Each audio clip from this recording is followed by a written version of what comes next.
Je suis votre humble serviteur, le chantre Angel Bawa, serviteur de l'Éternel Dieu et aussi musicien.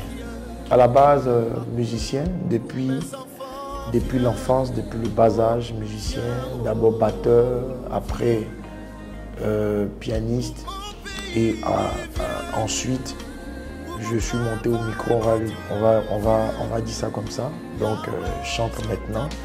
Et la prise de conscience, disons, a été depuis les années 2015-16. Donc après cela, après un bon temps de prière personnelle, en entrant en intimité avec le Seigneur maintenant va me confirmer mon rôle ou bien disons le couloir à suivre qui est celui de serviteur de Dieu à plein temps. Je vais dire que tout est venu des temps de louange et d'adoration. Au départ, je partais accompagné, voilà, on va dire ça comme ça, en tant que musicien. Et lorsque l'adoration passait ou la louange passait, j'ai toujours ressenti ce désir-là de fortement aussi adorer le Seigneur en tant que musicien. Donc, au cours d'un temps de prière, des serviteurs de Dieu, des prophètes, des pasteurs ont parlé de la part de Dieu. Et continuant les études, j'ai à un moment marqué un arrêt, posé la question au Seigneur, puis dit, mais qu'est-ce que je dois faire? Voici ce que tes serviteurs ont annoncé de ta part et moi, qu'est-ce que toi tu dis? Et c'est comme ça, dans un temps profond de prière avec le Seigneur Jésus-Christ, il m'a confirmé que je suis appelé à le servir en tant que chantre musicien. Je ramène toujours à mes temps de louange et d'adoration. Bon, pas mes temps personnels, mais je l'ai dit au départ quand je partais accompagné.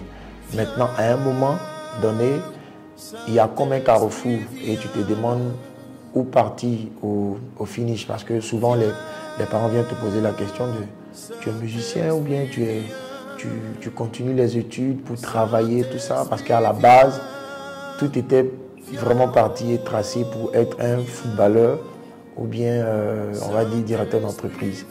Mais après, le Seigneur s'est fait les choses, lui qui sonde les cœurs et les reins, a su choisir le parcours qui est bon pour moi. Donc, je vais dire, dans un temps profond d'intimité, comme je le disais tantôt, l'Éternel m'a confirmé, m'a dit que je suis son serviteur. Donc, le moment, le truc déclencheur, je vais dire, c'est toujours pendant un temps d'adoration où l'Esprit de Dieu est vraiment descendu et cela était vraiment, je vais dire, clair et net. Gloire soit rendue au Seigneur. Ma rencontre avec le Seigneur, c'est depuis le bas âge. Voilà, depuis le bas âge. Au départ, suiveur, j'ai dit ça comme ça en griffe, parce que papa, maman vont à l'église, donc on te dit, oh, lave-toi, tu vas aller à l'église. Si tu ne vas pas, tu ne manges pas. Et c'est comme ça, au début, tout doucement. Et après, l'amour pour le Seigneur, pour l'œuvre de Dieu, a commencé à naître en moi. Donc, je n'ai pas dit un parcours sans faute, mais je suis resté jusqu'aujourd'hui dans la maison du Seigneur, grâce aux parents qui nous ont montré le bon chemin à suivre. Et c'est vraiment presque toute la famille, c'est-à-dire mes grandes soeurs, mes grands frères, tout le monde qui sont vraiment dans ce couloir-là. Donc, à un moment, au départ, j'étais avec les parents et après, pour les vacances, je suis venu chez ma grande soeur et c'est comme ça encore cela s'est amplifié. Et jusqu'à aujourd'hui, j'y suis resté. C'est vrai qu'il y a eu des hauts et des bas, mais je suis resté toujours dans la maison du Seigneur jusqu'à ce jour et je prie vraiment rester encore jusqu'à ce que le Seigneur vienne me chercher. La vision, d'abord, je pars dans les Écritures, les Saintes Écritures qui disent « Allez par tout le monde annoncer la bonne nouvelle du Christ ». Donc, moi, pour ma part, en tant que musicien chante, je crois que c'est de le faire au travers de la louange et de l'adoration, annoncer Christ aux nations. Donc, je le dis toujours, je suis adorateur de Jésus-Christ à vie.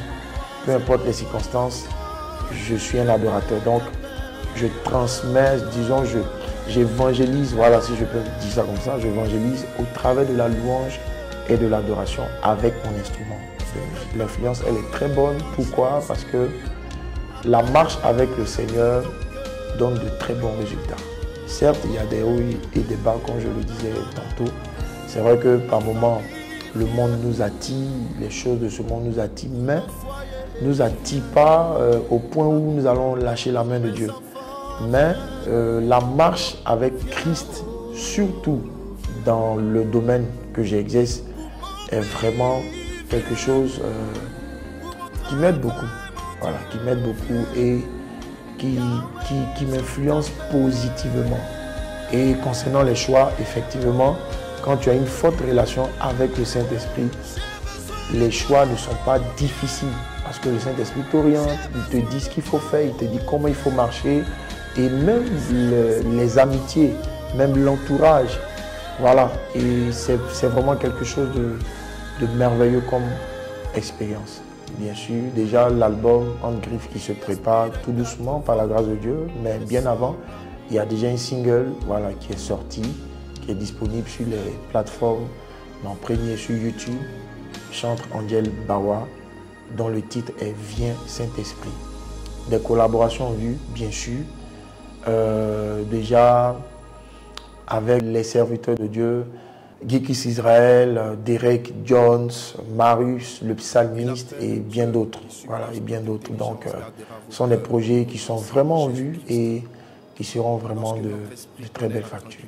Ce qui me vient à l'esprit, c'est d'abord les finances. Voilà, les finances, surtout pour organiser les temps de louange et d'adoration, les challenges, je vais dire, côté... je ne sais pas comment vraiment définir cela, mais il y a vraiment beaucoup de challenges. Moi, par contre, mes challenges et mes trucs, c'était avec les parents. Parce qu'au départ, c'était difficile d'accepter l'appel à eux, leur niveau. Donc, c'était un challenge pour moi de relever le défi, c'est-à-dire de réussir dans le ministère. Pas que actuellement j'ai réussi, je suis encore sur le chemin, mais de leur montrer que ce couloir que j'ai choisi de servir Dieu à plein temps n'est pas parce que j'ai fait ou bien n'est pas parce que j'ai rien à faire, excusez, mais c'est parce que Christ m'a vraiment appelé à cela. Donc c'était vraiment un challenge, c'était vraiment un défi à relever à leur niveau, dans leur mentalité, leur montrer que servir Christ, il y a la joie. On peut vraiment s'en sortir et puis Dieu bénit. Donc vraiment c'était les challenges. Et aujourd'hui, je vais dire, dans le parcours, ce n'est pas un challenge auquel, disons, difficile, mais ça revient généralement. Les finances, les tentations, tout ça. Donc, c'est de toujours rester ferme, rester vraiment attaché à Christ et se dire que Dieu est capable de faire, Dieu est capable de relever les défis avec nous. Et il l'a déjà fait sur le chemin de la croix. Il le fera aussi avec nous et il le fera toujours. Voilà, donc les défis se présenteront toujours, mais Jésus-Christ aura toujours la victoire. D'abord, les exigences rattachées à un appel sont d'abord personnelles. Quand je dis personnel, Dieu, à un certain niveau, Dieu donne des interdits de manière personnelle à son serviteur. Mais ce qui est courant, c'est l'amour de l'argent, dont la Bible parle, les choses de ce monde qui sont éphémères, faire attention vraiment à ce qui peut nous nuire. Et moi je dis, pour parler du concret, pour éviter cela, c'est de rester toujours en prière. La Bible dit prier sans cesse. Prier sans cesse, c'est pour ne pas succomber à la tentation. Même lorsque la tentation va se présenter à toi, tu auras toujours la grâce de Dieu et être averti, soit avant et même pendant, quand la tentation arrive, l'Éternel va toujours te faire sortir de là. Mais te faire sortir de là toujours, ce qui va accompagner cela, ou bien cette grâce qui tombera sur toi, viendra de tes temps de prière, de tes temps de méditation. Donc les exigences sont d'abord, je vais dire générales, c'est-à-dire faire attention à l'argent, à la femme, à l'homme, à l'orgueil, à beaucoup de choses. Mais à un certain niveau, par exemple, à un serviteur de Dieu peut te dire de ne pas boire de l'alcool. Pas qu'à l'autre, il va dire boire l'alcool, mais à toi, il va dire de ne pas boire l'alcool, de ne pas trop sortir, de ne pas faire ceci, de ne pas faire cela. Donc à un certain niveau, il devient personnel. Et c'est surtout dans l'intimité profonde avec le Christ que les exigences commencent à être, à vraiment se faire voir. Parce que à ce niveau-là, nous devenons vraiment la prunelle des yeux de l'Éternel. D'abord, dans un premier temps, c'est de rentrer en intimité et de poser la question au Seigneur, comme je le disais bien avant, de savoir si vraiment vous êtes appelé à servir Dieu dans tel domaine. Et pas seulement là, mais est-ce que vraiment vous êtes appelé à le servir en plein temps? Parce qu'il y a d'autres qui le servent à mi-temps, c'est-à-dire qui travaillent, qui font des affaires, et puis voilà. Maintenant, avoir un temps d'intimité te permet d'avoir une claire vision de ton appel. C'est-à-dire, plus tu pries, plus tu rentres en intimité avec le Christ, c'est-à-dire plus tu passes du temps avec le Seigneur t'oriente, il te dit clairement qu'est-ce qu'il faut faire, qu'est-ce qu'il ne faut pas faire, et voici ce à quoi tu es appelé. Tu peux avoir un ministère de délivrance dans l'adoration et dans la louange. Tu es appelé, c'est-à-dire tes chants et ta manière d'opérer et d'exercer, délivre des âmes, délivre des captifs. Ou toi, tu es appelé, lorsque tu chantes et tu loues, tu es appelé à restaurer des âmes. C'est-à-dire quand des personnes écoutent ta musique, écoutent tes cantiques, ils sont tout de suite disposés et ils sont apaisés comme une berceuse qui est en train de passer.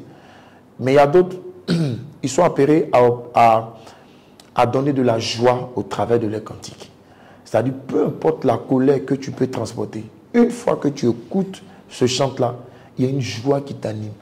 Donc, il y a divers ministères, divers appels dans le domaine, je vais dire ça comme ça. Donc, pour vous qui recevez l'appel maintenant, la première des choses, c'est de rentrer en intimité avec le Christ et de ce qu'on nous dit tous les jours, de toujours méditer la parole de Dieu au lever, au coucher, à tout moment. Voilà, je crois que c'est un peu ça. Alors, j'aimerais vraiment bénir le nom du Seigneur, déjà pour cette chaîne-là qui nous donne l'opportunité, mais en premier, bénir le nom du Seigneur pour la fraternité Feu et Lumière à sa tête, Papa Christian ACI. Et aussi bénir le nom du Seigneur pour son serviteur, je vais dire, le prophète Papa Ulrich Conan, qui est basé ici au Sénégal avec la fraternité. Et dit infiniment merci aussi à toutes ces personnes qui ont suivi cette émission, qui ont suivi cette interview. Que Dieu vous bénisse. Et en dernier mot, j'aimerais dire, ne laissez jamais la main de l'Éternel. Peu importe les combats, peu importe les difficultés, peu importe les défis, les challenges qui se présenteront devant vous, ne laissez jamais la main de l'Éternel. Jésus-Christ est le même, hier, aujourd'hui et éternellement. Et je crois qu'il peut changer ta vie et qu'il te bénisse au nom de Jésus. Oh toi mon frère, toi ma soeur, cher ami, jeune ami, servir Dieu est doux, c'est doux, c'est doux, servir Dieu est doux, c'est doux, c'est doux, ah, c'est doux, c'est doux, c'est doux, c'est doux, que Dieu vous bénisse.